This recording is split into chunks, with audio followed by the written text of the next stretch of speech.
Hello दोस्तों, Hindi audio book knowledge में आपका स्वागत है। तो बात करते हैं पुस्तक आपके अचेतन मन की शक्ति से आगे।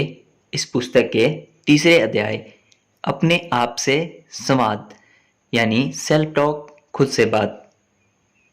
अगर इसके पहले के 2 अध्याय आपने नहीं सुने तो वो भी सुन लें, जिसका लिंक आपको नीचे डिस्क्रिप्शन बॉक्स में मिल जाएगा। तो चलिए दोस्तों, शुरू करते हैं अध्याय तीसरा, अपने आप से संवाद। हमारे व्यवहार और प्रभाव को सबसे अधिक यदि कोई प्रभावित करता है तो वह है हमारा स्वयं से किया गया संवाद, अर्थात स्व संवाद यानी खुद से की गई बातचीत।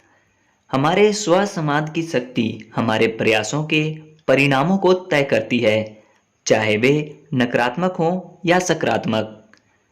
हम स्वयं के साथ 1 मिनट में 150 से 300 शब्द बोलते हैं, या दिन भर में 50,000 विचार हमारे मन में आते हैं।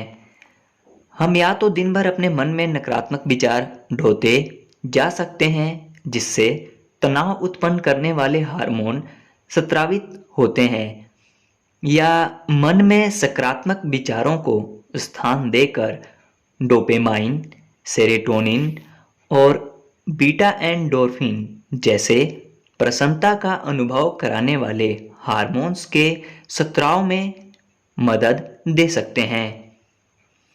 बचपन में हम अपने आप से तेज आवाज़ें में बातें करते हैं। मुझे एक बार की बात याद आती है। घर लौटने के बाद मैं अपने सबसे छोटे बेटे के कमरे में गया ताकि सोने से पहले उसे देख लूं। उसके कमरे के दरवाजे पर जाते ही मुझे कमरे से कुछ आवाजें आती महसूस हुईं। मुझे लगा कमरे में उसके कुछ दोस्त भी हैं, मगर जैसे ही दरवाजा खोलकर अंदर गया तो देखा वह मेरी ओर पीठ करके जमीन पर बैठा है और अपने खिलौनों के जानवरों से खेल रहा है। वह उनके साथ संवाद का खेल उत्साह से खेल रहा था, जिसमें सभी जानवर कुछ बोल रहे थे और कुछ गतिविधि कर रहे थे, मगर हर जानवर के पीछे की आवाज मेरे बेटे की ही थी। वह अपने जानवर दोस्तों के साथ जीवन का वास्तविक आनंद ले रहा था। वयस्क होने के नाते हमने इन सारे संवादों को अपने आप में समेट कर रखना सीख लिया है। हालांकि कई बार मन में चलते विचार तेजी से जबान पर भी आ जाते हैं, भले ही हम अकेले ही क्यों न हों, और जिन पर हमें बाद में हैरानी होती है। हम अक्सर कार में अकेले बैठे व्यक्तियों को देख सकते हैं जो स्वयं के साथ बातचीत में व्यस्त होते हैं। हालांकि यह संवाद सेल फोन के आने से पहले ज्यादा अच्छे से देखा जा सकता था। जब हम दूसरों से बातचीत करते हैं तो उस बातचीत के साथ साथ एक संवाद हमारे भीतर भी चलता रहता है, जो हमें सामने वाले की बात का अर्थ ग्रहण करने में मदद करता है। भले ही हम प्रकट में उस व्यक्ति की बात सुन रहे होते हैं, मगर हमारा मन उसकी बात का जवाब तैयार कर रहा होता है। जो भी हो जो भी हो, सबसे शक्तिशाली संवाद वह होता है जो हम एकांत में स्वयं से किया करते हैं। यह संवाद निर्णय और आकलन का होता है, जहां हम किसी अच्छे काम के लिए स्वयं की पीठ थपथपाते हैं या किसी गलत काम के लिए अपने कान खींचते हैं। इस अध्याय की शुरुआत में मैंने कहा था कि हमारे व्यवहार और प्रभाव को सबसे अधिक यदि कोई प्रभावित करता है तो वह है हमारा स्वतः से किया गया संवाद, अर्थात स्व संवाद। यह कैसे होता है? हमारा स्व संवाद ही हमारी अवधारणाओं को बनाता है और बनाता रहता है। लेखक एक हॉट टॉल अपनी पुस्तक द पावर ऑफ नाउ में स्व संवाद के बारे में एक अध्याय स्वयं को अपने मन के बंधन से दूर करना में कहते हैं कि विचारक का अवलोकन करना से आपका क्या तात्पर्य है? जब कोई किसी चिकित्सक के पास जाता है और कहता है, मैं अपने मस्तिष्क के भीतर एक आवाज़ सुनता हूँ, ऐसा कहने पर उसे किसी मनोचिकित्सक के पास भेज दिया जाएगा। वास्तविकता यह है कि उस व्यक्ति के तरह हम सभी को एक या अनेक आवाज़ों की उपस्थिति अपने मस्तिष्क में महसूस होती है। कई बार हम इसे महसूस करते हैं और कई बार नहीं। ये विचार सतत चलते रहते हैं और आपको यह एहसास ही नहीं होता कि आप इन विचारों को रोक भी सकते हैं। यह संवाद सतत चलता है, एक तरफा या दो तरफा। आपने अक्सर सड़क पर घूमते पागल व्यक्तियों को देखा होगा जो स्वयं से ही बातें करते रहते हैं या बुदबुदाते रहते हैं। यह उसी तरह की क्रिया है जो हम और आप जैसे लोगों के मस्तिष्क में सतत चलती रहती है, उससे भिन्न नहीं।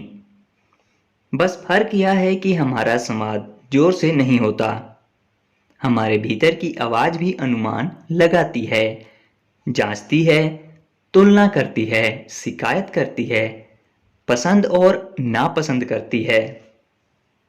हो सकता है यह आवाज आपकी वर्तमान स्थिति की बात ना करती हो, यह हाल ही में घटी या पुरानी किसी बात को लेकर संवाद करती हो या भविष्य की कल्पना करती हो। यहाँ यह अक्सर चीजों को गलत होता देखती है, जिसे चिंता कहते हैं।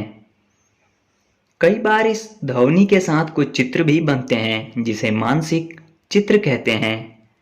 यदि यह आवाज आपकी वर्तमान स्थिति के बारे में भी हो, फिर भी यह भूतकाल की बात करती नजर आती है।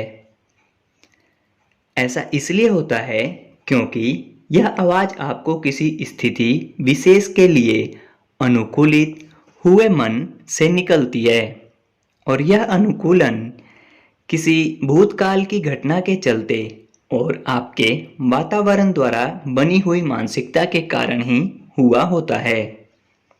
इसीलिए आप वर्तमान को भी भूतकाल की नजरों से देखते हैं और इसका एकदम विकृत रूप हमारे सामने आता है।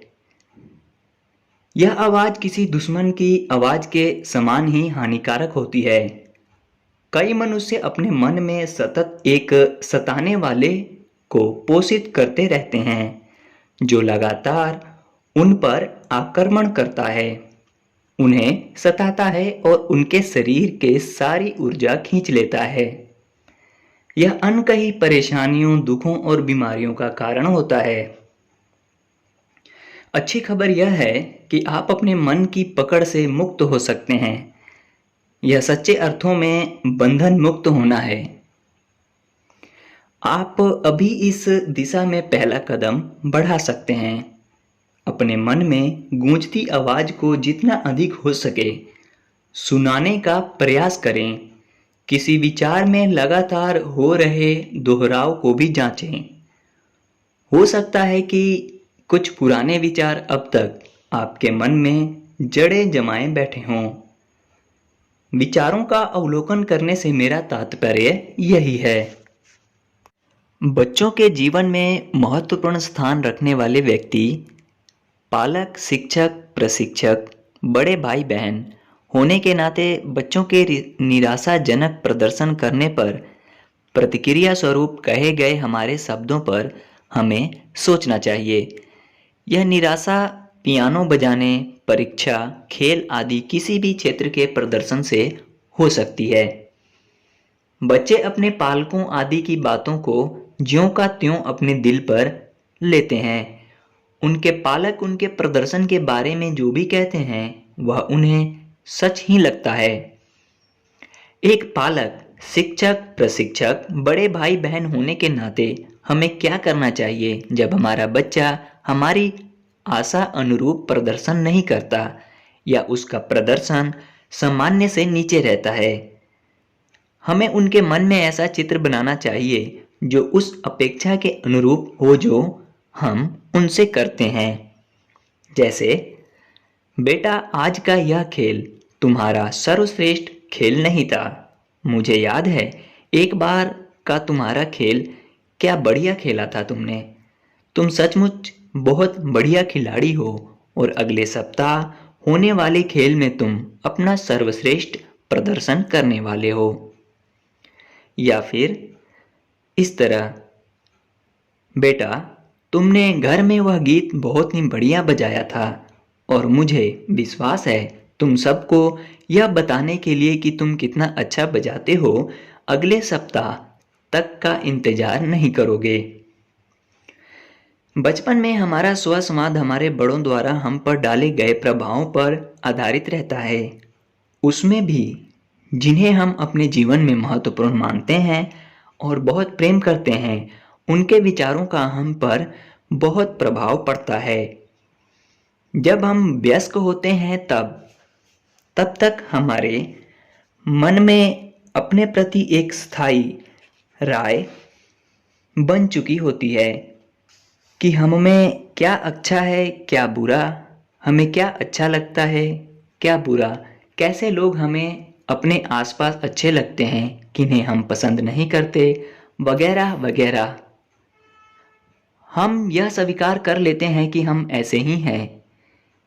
एक अर्थों में हम अपने मन में उपस्थित सूचनाओं के गुलाम बन जाते हैं और चूंकि हम में से अधिकतर लोगों ने कभी भी यह सोचा ही नहीं होता कि हम अपने व्यवहार को, अपने विचारों को बदल सकते हैं। हम अपने जीवन को मनचाही दिशा में ले जा सकते हैं, अर्थात हम अपने जीवन के चालक बन सकते हैं। सारांश यही है कि हमारा स्वसंवाद यानी हमारी खुद से बातचीत, सेल्फ टॉक, हमारी अवधारणाएं बनाता है और ये अवधारणाएं हमारे प्रदर्शन के स्तर को तय करती हैं। चूंकि हम अपनी अवधारणाओं के आधार पर एक सा प्रदर्शन करते हैं और हर प्रदर्शन के बाद स्वयं से संवाद करते हैं और इस तरह पूर्व की अवधारणाओं को मजबूत करते हैं, यानी हमारा प्रदर्शन उसी स्तर पर रहे, अनजाने ही यह तय करते हैं। स्वसंवाद हमारे मन के रेडियो स्टेशन जैसा है। क्या हम सही स्टेशन सुन रहे हैं? क्या हमें स्टेशन बदलना चाहिए? क्या हमें पता है कि हम स्टेशन कैसे बदल सकते हैं? अपना इरादा मजबूत रखें। अब हम यह देखेंगे कि हमारा स्वसंवाद किस तरह हमारी धारणा का निर्माण करता है। ओके दोस्तों, इसी के साथ ये अध्याय समाप्त होता है और इस अध्याय में ध्यान देने योग्य बिंदु नहीं दिए गए हैं, तो हम खुद ही कुछ बातों पे ध्यान देते हैं। तो चलिए, ध्यान देने योग्य बातें। पहला है, हमारा स्वसंवाद हमारी अवधारणाएं बनाता है।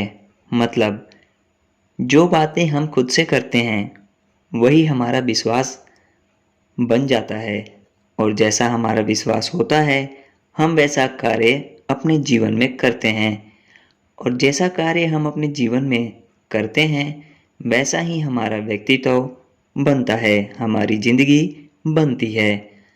अच्छी बात यह है कि हम अपनी सेल्फ टॉक, स्वसंवाद बदल सकते हैं, अपने विचार बदल सकते हैं और अपनी जिंदगी बदल सकते हैं।